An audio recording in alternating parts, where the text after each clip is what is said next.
Hello children, इस video में हम डिस्कस करेंगे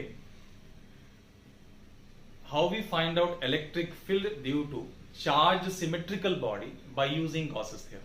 अगर हमारे पास कोई चार्ज बॉडी है और चार्ज बॉडी के लिए अगर आपको इलेक्ट्रिक फील्ड फाइंड आउट करना है बाय गॉसेस थ्योरम, तो आप गॉसेस थ्योरम को अप्लाई करके कैसे आप इलेक्ट्रिक फील्ड फाइंड आउट कर सकते हो, इस वीडियो में हम डिस्कस करेंगे। तो फर्स्ट आप देखिए, इन इलेक्ट्रिक फील्ड हम फाइंड आउट करेंगे because of infinitely long straight uniformly charge wire. Means हमारे पास एक वायर है, ठीक है बच्चों, एक वायर हमारे पास है और वायर का जो लेंथ हमारे पास जो है L है और इसके ऊपर मान लीजिए Q चार्ज यूनिफॉर्मली डिस्ट्रीब्यूटेड है बच्चों। इसके ऊपर हमने Q चार्ज यूनिफॉर्मली डिस्ट्रीब्यूट किया है, ठीक है। और हमें इलेक्ट्रिक फील्ड फाइंड आउट करना है because of this straight wire, जो चार्ज है जिसके ऊपर Q चार्ज हमने यूनिफॉर्मली स्प्रेड किया हुआ है, ठीक है। हमें इलेक्ट्रिक फील्ड फाइंड आउट करना है बच्चों इस पॉइंट पे, P is the observation point और P पॉइंट पे आपको इलेक्ट्रिक फील्ड फाइंड आउट करना है। और ये जो P ऑब्जर्वेशन पॉइंट है बच्चों, जहां पे आपको इलेक्ट्रिक फील्ड फाइंड आउट करना है, it is at a distance R from straight wire. ये जो स्ट्रेट वायर है उससे यहाँ P जो ऑब्जर्वेशन पॉइंट है उसका जो डिस्टेंस है बच्चों, ये R है। अब इस पॉइंट में हमें क्या फाइंड आउट करना है बच्चों, इलेक्ट्रिक फील्ड हमें क्या करना है, इस पॉइंट पे फाइंड आउट करना है। तो बच्चों जब भी हमें गॉसेस थ्योरम अप्लाई करना होता है तो first we draw Gaussian surface. हमें गॉसियन सरफेस हमें ड्रॉ करना होगा। तो what is Gaussian surface? Gaussian surface एक इमेजिनरी सरफेस होता है जो चार्ज को क्या करता है, क्लोज करता है बच्चों। तो जैसे मान लीजिए हमारे पास ये स्ट्रेट वायर है और स्ट्रेट वायर और ये है ऑब्जर्वेशन पॉइंट, तो हमें गॉसियन सरफेस अगर इसके लिए ड्रॉ करना होगा जो इस चार्ज को क्लोज करे, तो बच्चों सरफेस कैसा होगा, स्ट्रेट वायर है तो स्ट्रेट वायर के ऊपर हमने चार्ज को यहाँ पे स्प्रेड किया हुआ है। तो ये चार्ज को अगर क्लोज कराना है, ठीक है, बाय इमेजिनरी सरफेस, एक सरफेस से, तो ये सरफेस कैसा होगा बच्चों, सिलिंड्रिकल। तो हम क्या करेंगे, जो ऑब्जर्वेशन पॉइंट है, ऑब्जर्वेशन पॉइंट के थ्रू हम यहाँ पे एक सरफेस ड्रॉ करेंगे, ठीक है बच्चों। तो ये सरफेस जो है ये गॉसियन सरफेस है जो Q चार्ज को क्या कर रहा है बच्चों, क्लोज कर रहा है। ये जो चार्ज वायर के ऊपर है और वायर का जो लेंथ है बच्चों ये L है और इस वायर के ऊपर Q चार्ज है और इस चार्ज को ये क्लोज कर रहा है बच्चों। तो ये जो सरफेस हमने ड्रॉ किया है, इस सरफेस को बोलते हैं गॉसियन सरफेस, गॉसियन सरफेस, ठीक है बच्चों। अब इस पॉइंट पे हमें इलेक्ट्रिक फील्ड फाइंड आउट करना है। तो ये गॉसियन सरफेस कैसा हो गया बच्चों, ये गॉसियन सरफेस जो चार्ज को क्लोज कर रहा है सिलिंड्रिकल शेप हो गया बच्चों, ठीक है। अब क्या करेंगे, गॉसियन सरफेस के छोटे से सरफेस को हम यहाँ कंसीडर करेंगे and this is a very very small surface और ये हो गया बच्चों, ये ds हो गया, ds वेक्टर। हमने ये एरिया वेक्टर ड्रॉ किया है क्योंकि यहाँ इसका जो मैग्नीट्यूड है, ये जो एरिया हमने कंसीडर, ये जो एरिया है बच्चों ये गॉसियन सरफेस का एक छोटा सा पार्ट है और ये छोटा सा एरिया हमने कंसीडर किया ds which is a very small part of Gaussian surface. और यहाँ पे हमने एरिया वेक्टर ड्रॉ कर दिया ds और E जो है इलेक्ट्रिक फील्ड है बच्चों। इस ऑब्जर्वेशन पॉइंट P पे इलेक्ट्रिक फील्ड इज E। अब कैसे फाइंड आउट करें बच्चों? अब एक चीज मैं बता दूं, जब भी आप गॉसियन सरफेस को अप्लाई करेंगे तो आप मान के चलिए कि 2 स्टेप डेरिवेशन ही होता है बच्चों। फर्स्ट स्टेप में हम फाइंड आउट करेंगे flux through Gaussian surface, second हम क्या करेंगे, गॉसेस थ्योरम अप्लाई करेंगे और फिर दोनों को आप क्या करोगे, इक्वेट कर दोगे। फर्स्ट जो आपको इक्वेशन मिलेगा, सेकंड इक्वेशन हमें मिलेगा बाय यूजिंग गॉसेस थ्योरम, दोनों इक्वेशन को इक्वेट करेंगे, आपको इलेक्ट्रिक फील्ड मिल जाता है बच्चों, ठीक है।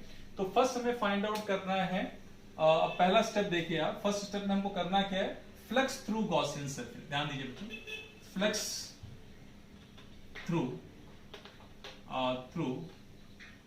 Gaussian surface, flux through Gaussian surface. तो flux through Gaussian surface, flux phi is electric flux and flux through Gaussian surface क्या होगा बच्चों, it is a E dot ds। तो फर्स्ट हम यहाँ पे क्या करेंगे, इलेक्ट्रिक फील्ड फाइंड आउट करेंगे बिकॉज ऑफ दिस। यहाँ देखिए फ्लक्स हम फाइंड आउट करेंगे बिकॉज जो इस सरफेस से पास कर रहा है बच्चों, तो यहाँ जो फ्लक्स होगा is equal to integration of E dot ds।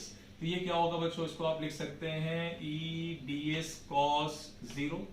cos 0 क्यों बच्चों, E और ds, E is electric field और ds एरिया वेक्टर है और दोनों का जो डायरेक्शन है सेम है, तो ये क्या होगा E ds cos 0। तो हमें क्या मिलेगा बच्चों, इंटीग्रेशन ऑफ ठीक है, यहाँ जो फ्लक्स होगा ई को आप बाहर निकालोगे और इंटीग्रेशन ऑफ डीएस। ध्यान दीजिए बच्चों, ये जो डीएस है, DS is a very small part of Gaussian surface. तो ये गॉसियन सरफेस का एक बहुत छोटा सा हिस्सा है बच्चों, ठीक है। तो अगर आप integration of DS that means इसको जब आप इंटीग्रेट करोगे तो हमें क्या मिलेगा, कर्व सरफेस एरिया। तो इट्स 2 पाई आर एल, क्योंकि ये आर है बच्चों, ठीक है। तो ये इसका रेडियस भी क्या होगा, रेडियस भी आर होगा, और ये जो लेंथ आपको दिख रहा है, इसका जो हाइट दिख रहा है, ये क्या है, एल है। तो यहाँ पे जो कर्व सरफेस एरिया होगा, ये curve integration of DS give the curve surface area of the cylinder, ठीक है। तो ये क्या होगा बच्चों, this equal to 2 pi R L. क्यों, कैसे आया बच्चों, कि एक्चुअली हम फाइंड आउट क्या कर रहे हैं, हम फाइंड आउट कर रहे हैं फ्लक्स थ्रू गॉसियन सरफेस। तो गॉसियन सरफेस कैसा बच्चों, कर्व सरफेस है, कर्व सरफेस है, और बीच में वायर है जिसके ऊपर चार्ज है। तो जो फ्लक्स पास कर रहा है पूरे कर्व से पास कर रहा है, ठीक है बच्चों, कर्व सरफेस से पास कर रहा है। तो आप चाहो तो डायरेक्ट भी कर सकते हो, यहाँ इसको हम सब्स्टिट्यूट करेंगे। तो ये वैल्यू को जब सब्स्टिट्यूट करोगे तो फ्लक्स थ्रू गॉसियन सरफेस क्या होगा बच्चों, it's E into 2 pi R L. इसको इक्वेशन नंबर 1 कर लेंगे बच्चों, ठीक है।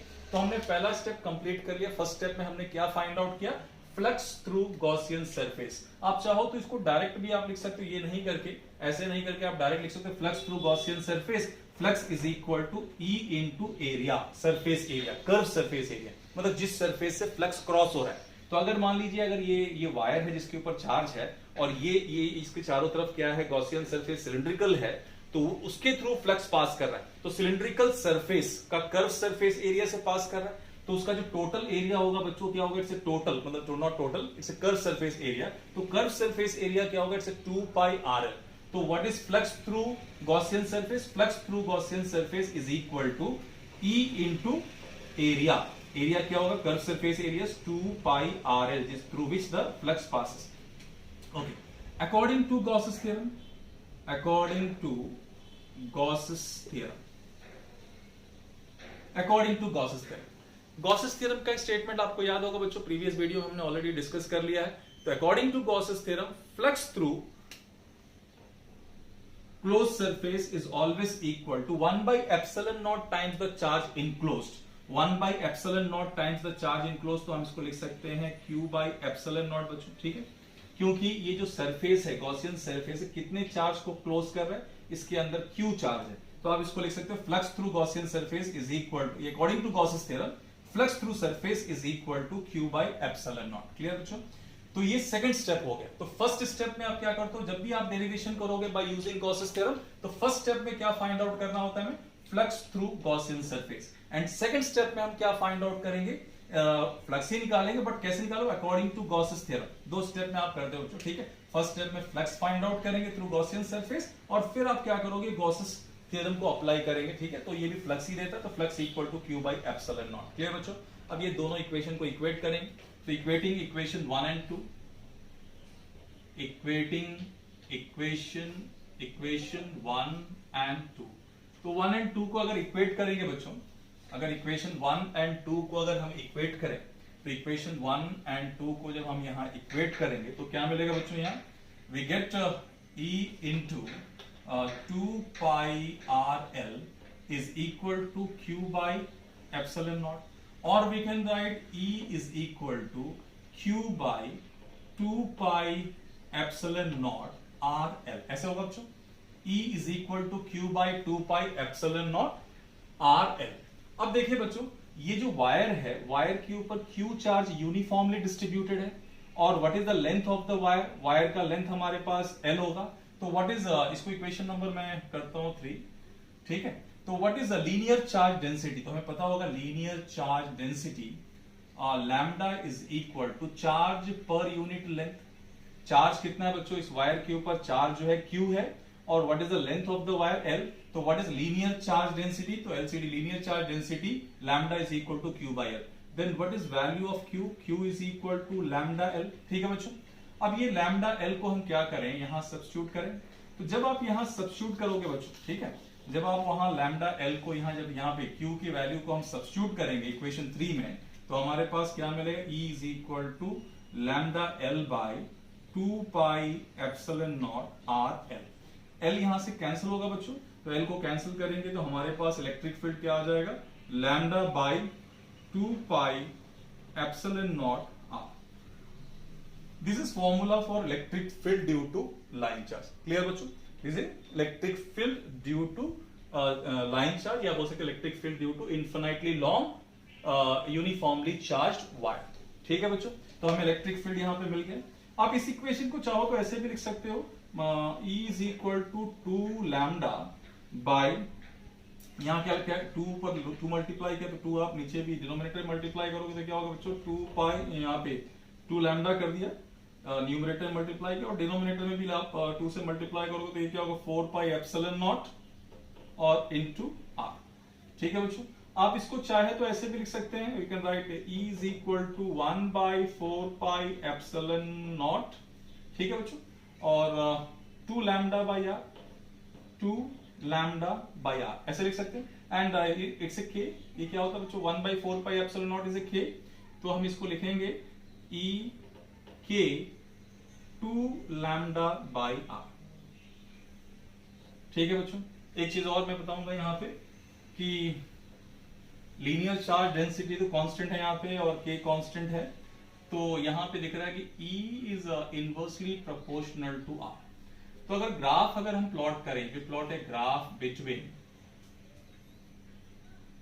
इलेक्ट्रिक फील्ड एंड डिस्टेंस, मतलब डिस्टेंस क्या है बच्चों, ये डिस्टेंस, ये ऑब्जर्वेशन पॉइंट का डिस्टेंस यहाँ से R होगा.